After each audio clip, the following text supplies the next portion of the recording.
The text starts off with the ADAS model, which is the aggregate demand, aggregate supply model, and how when these two work together, these two lovebirds give us a better idea of how we can achieve long-term economic growth and full employment.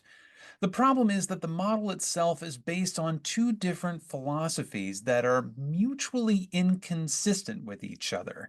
The aggregate demand curve is based on the Keynesian ISLM theory of output, which states that for the market of economic goods, investment and savings interacts with the loanable funds market, the LM.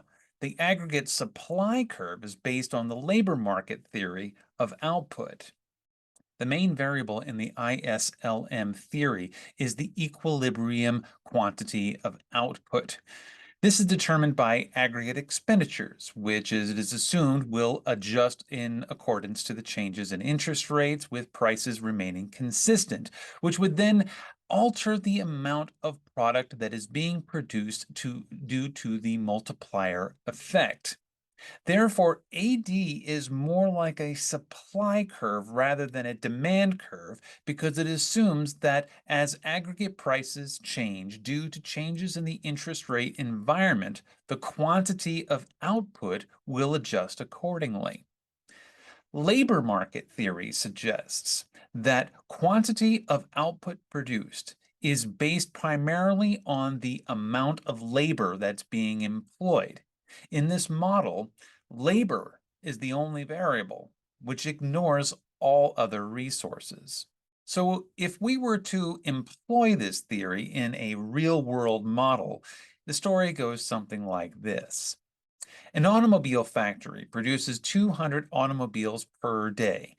To do this, it employs 500 employees at their factory, and they can do this by selling each vehicle it produces at $20,000 per vehicle. Interest rates go down by 2%, making automobiles more affordable for customers to purchase. This has increased short-term demand. The factory is unable to meet this demand in the short run because it is already producing at maximum output. Therefore, seeing an opportunity for short-run profits, the factory raises the price of the vehicle to $25,000, and thus equilibrium is achieved once again. This is where the model breaks down. If we assume that the favorable interest rate environment will persist into the future, our automobile factory will decide to invest in expanding their factory and hire additional labor in order to produce greater numbers of automobiles. However, in order to meet the new demand, wouldn't the factory need to reduce the price of their new higher output in order to get back to equilibrium? So, what if the factory doesn't expand its facilities, but simply chooses to pay their existing workforce more money? Will that magically increase output? The model says yes, but logic says no. Remember, we're already producing at maximum output. So how will paying workers more money increase their productivity? And what about other variables that we haven't even accounted for, such as the cost of materials, gasoline, and not to mention all the other determinants of demand? Is it logical to assume that in the long run, productivity will increase simply because we have a larger labor force?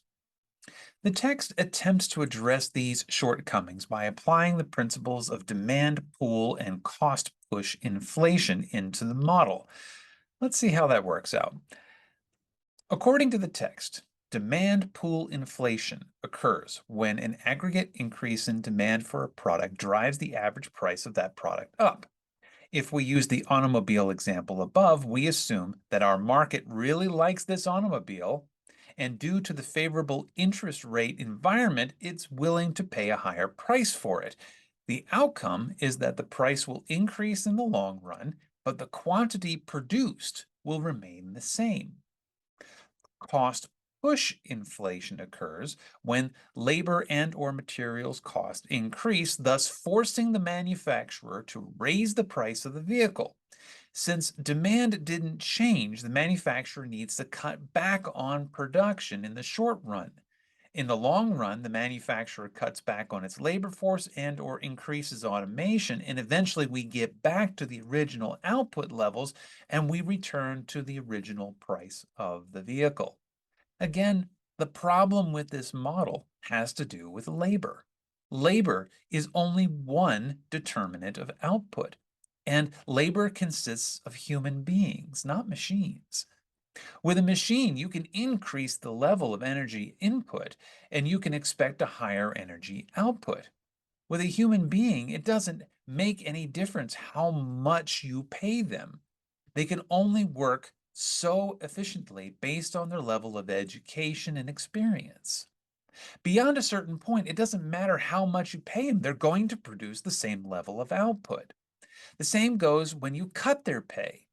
First of all wages tend to be sticky, which means that if you're paying a factory worker $40 an hour to build a car, you can't just cut their pay and expect the same level of output. If you must cut wages, you need to reduce your workforce and pay the new hires less. That means you're losing experienced workers and replacing them with inexperienced workers. Output, even in the long run, is going to be less, and or product quality will also suffer. In either case, the idea that somehow you get back to where you started in terms of output is ridiculous because we already know that in the long run, all production possibilities are possible. When we apply this model to the overall economy, we also run into the same problem. Classic Keynesian theory suggests that the more a government throws money into the economy, the greater the overall economic output will result. Therefore, the belief that is if the government throws a ton of money into the hands of the consumer, this will result in a greater aggregate demand for all products and services, and that will kickstart the economy by driving up aggregate demand, which will then drive up aggregate supply. The problem is that the model assumes that the corporate entities who benefit the most from this model will then reinvest that money into increasing economic output, when history has shown that when the economy has already reached maximum output, those same corporate entities will choose to invest in non-productive assets rather than productive assets. Therefore, in order to maintain the quality of life in the labor force, the government must engage in an endless stimulus policy where economic output remains flat and the government is driven beyond the point of insolvency. The text then expands on this expansion of the ADAS model by applying it to unemployment.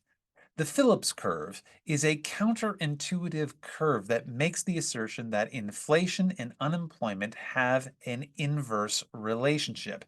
That is, when inflation is high, then unemployment is low. And if inflation is low, unemployment is high. The theory behind this relationship is that if the prices of goods and services is going up, then people have greater amounts of money to spend, and therefore there is a need for a strong labor force. And if prices are stable or dropping, then people have less money to spend and therefore have a lesser need for a strong labor force. The model breaks down when we examine the historical data. That is, there are so many examples of a high inflation, high unemployment scenarios that assuming that the theory stands the test of the data is ridiculous. Indeed, remember back to chapter 9 when we determined that right now we're experiencing an unemployment rate of over 24% according to shadow stats, while experiencing an inflation rate of 17%. If we go back in time to when the unemployment rate was much lower, like in 2007, the unemployment rate was 13% with an inflation rate of between 10 and 9%.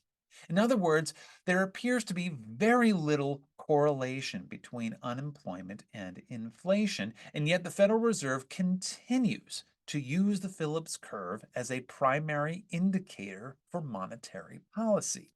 The text attempts to reconcile this by talking about the so-called misery index, which is just an aggregate of the unemployment and inflation indexes. While interesting, this index is not particularly useful because it's a poor measurement of the mood of consumers on the market. Next, we examine the infamous Laffer curve. The basic premise of the Laffer curve is that there is a direct correlation between tax rates and economic activity. The idea is that if tax rates are too high, then economic activity will suffer. And so the best plan is to keep tax rates low, which will then keep the economy strong. The problem with this model is that it is overly simplistic and it fails to take into account what people actually do with their money if they're not using it to pay taxes. As we've seen in the previous lecture, wealthy people generally invest their money in markets and securities designed to make them more money, not invest in productive assets to help grow the economy. Therefore, if we keep taxes low on wealthy people, then we're unlikely to see a great deal of investment in the economy, which historically we've seen repeated every time taxes were cut on corporations and wealthy individuals. The other problem with the Laffer curve has to do with the mitigation of negative externalities, which is the primary job of the government.